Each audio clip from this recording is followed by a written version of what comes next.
আপনার যে ফিস্টুলাই হয়েছে কিভাবে বুঝবেন? কারণ মলদ্বারে তো আরও অনেক রকমের রোগ হয়, পাইলসও হয়, ফিশারও হয় এবং ফিস্টুলাও হয়। ফিস্টুলা একটা এমন রোগ যেটাকে আমরা নালি ঘাও বলি বা ভগন্দর নামেও জানি। তবে তিনটে রোগের মধ্যে কিছু বিশেষতা আছে এবং কিছু সিমটমস আছে, যেই জিনিসগুলো দিয়ে আপনি বুঝতে পারবেন যে আপনার তিনটের মধ্যে কোনটা হয়েছে। তবে বন্ধুরা, আজকের ভিডিওতে আমরা ফিস্টুলা নিয়ে আলোচনা করব এবং পাইলস আর ফিশার নিয়ে অন্য কোনো ভিডিওতে আলোচনা করব এবং তিনটের মধ্যে পার্থক্য বলবো। তবে ফিস্টুলা বোঝার কয়েকটা সিমটমস আছে যেগুলো আপনাদের বলে দিই।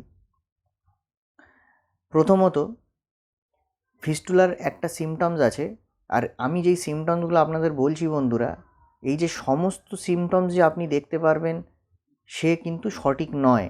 কেউ কেউ কিছু কিছু সিমটমস দেখতে পায়, কেউ কেউ কিছু কিছু সিমটমস দেখতে পায় না।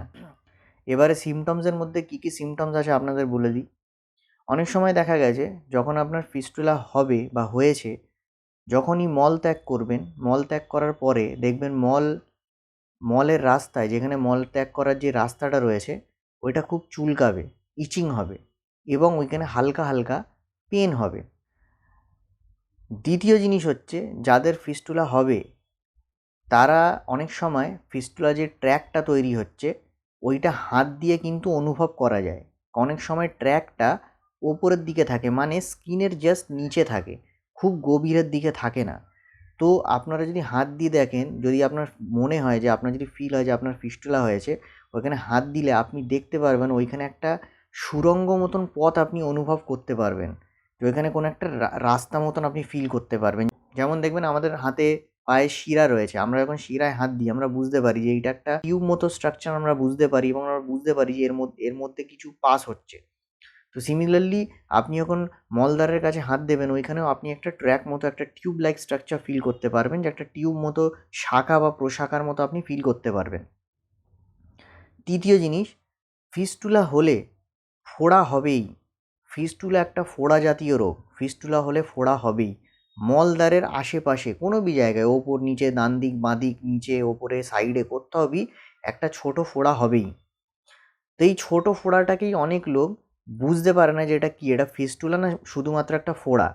তবে বন্ধুরা, ওটা ফোড়াও হতে পারে, অনেক সময় শুধুমাত্র ফোড়া থাকে যাকে পেরিনিয়াল অ্যাবসেস বলা হয়, ওটা ফিস্টুলা নাও হতে পারে, যে ওর সঙ্গে কোনো ট্র্যাক বা কোনো নালীর যোগসূত্র নেই। তো এটা শুধুমাত্র পেরিনিয়াল অ্যাবসেসও হতে পারে। তো পেরিনিয়াল অ্যাবসেস হলে বন্ধুরা কোনো ভয়ের কারণ নেই, ওইটা জাস্ট ফোড়াটাকে একটু ফাটিয়ে দিয়ে ভালো করে জায়গাটাকে ক্লিন করে দিলে ওইটা নিজে নিজে সেরে যায়, যেরকম নর্মালি একটা ফোড়া সারে। কিন্তু যদি ওইটা ফিস্টুলা হয় তাহলে বন্ধুরা এর সাইক্লিংটা কীরকম হয় সেটা আপনাদের বুঝিয়ে দিই। ফিস্টুলাটা অ্যাকচুয়ালি বন্ধুরা জাস্ট একটা ফোড়া নয়, ওটা কি হচ্ছে, ওটা একটা ট্র্যাক, মানে একটা রাস্তা তৈরি হচ্ছে, একটা টানেলের মতো তৈরি হচ্ছে। কীরকম টানেলের মতন তৈরি হচ্ছে, মলদ্বার যে আছে, মলদ্বারের পাশে অনেকগুলো গ্ল্যান্ডস থাকে। তো অনেক সময় কি হয়, কোনো একটা গ্ল্যান্ডস ইনফেক্টেড হয়ে যায়।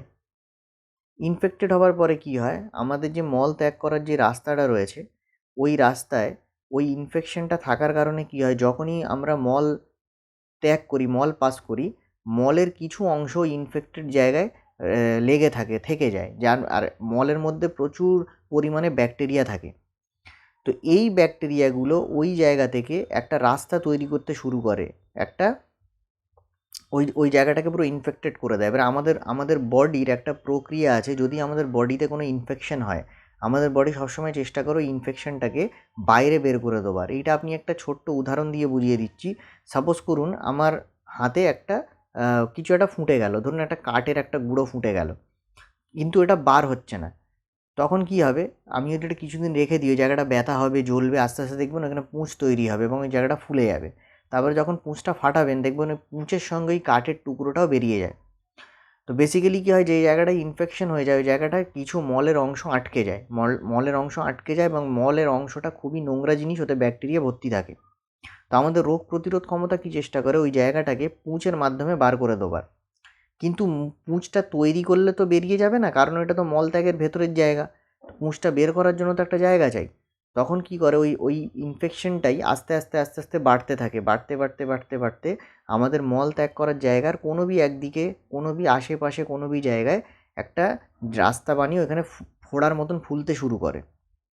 তা আমরা বাইরে থেকে দেখে ভাবি এটা সাধারণ একটা ফোড়া, কিন্তু অ্যাকচুয়ালি এটা একটা ফোড়া না। যখন আপনি এটা ফাটাবেন পুঁজ বেরিয়ে যাবে, যেই পুঁজ বেরিয়ে যাবে দেখবেন আপনার পুরো আরাম হয়ে গেল।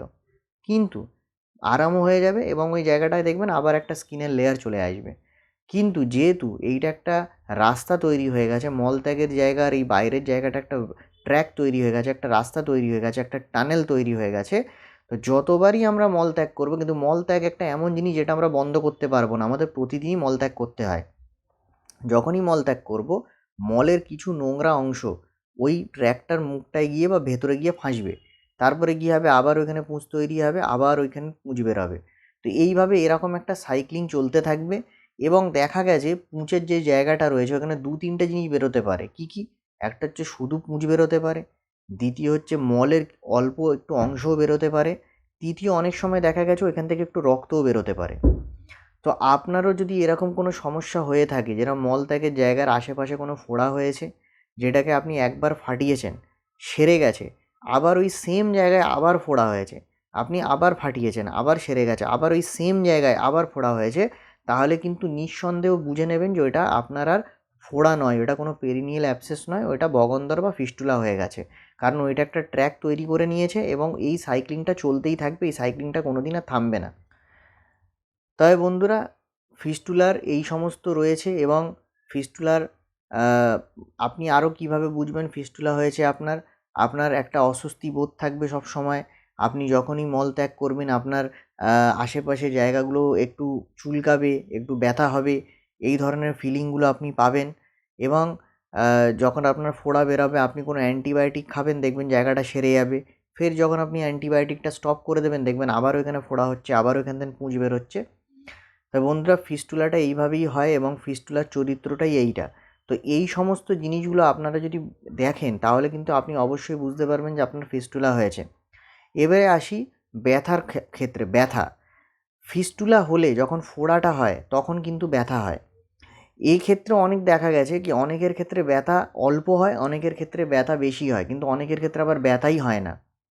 কিন্তু যতক্ষণ পর্যন্ত এই ফোড়াটা থাকবে, ব্যথা হোক বা ব্যথা না হোক, আপনার একটা আনকমফর্টেবল বোধ থাকবে, একটা বিরক্তি বোধ থাকবে, যতক্ষণ পর্যন্ত এই ফোড়াটা থাকবে এবং ফোড়ার মধ্যে পুঁজটা থাকবে। যেই ফোড়াটা ফেটে গেল, পুঁজটা সম্পূর্ণভাবে বেরিয়ে গেল, আপনি দেখবেন আপনার সেই আনকমফর্টেবল বোধ আর থাকবে না। আর যদি আপনার ব্যথা কষ্ট থাকে সেইটাও থাকবে না, পুরো একদম নর্মাল হয়ে যাবে, পুরো একদম ভালো হয়ে যাবে।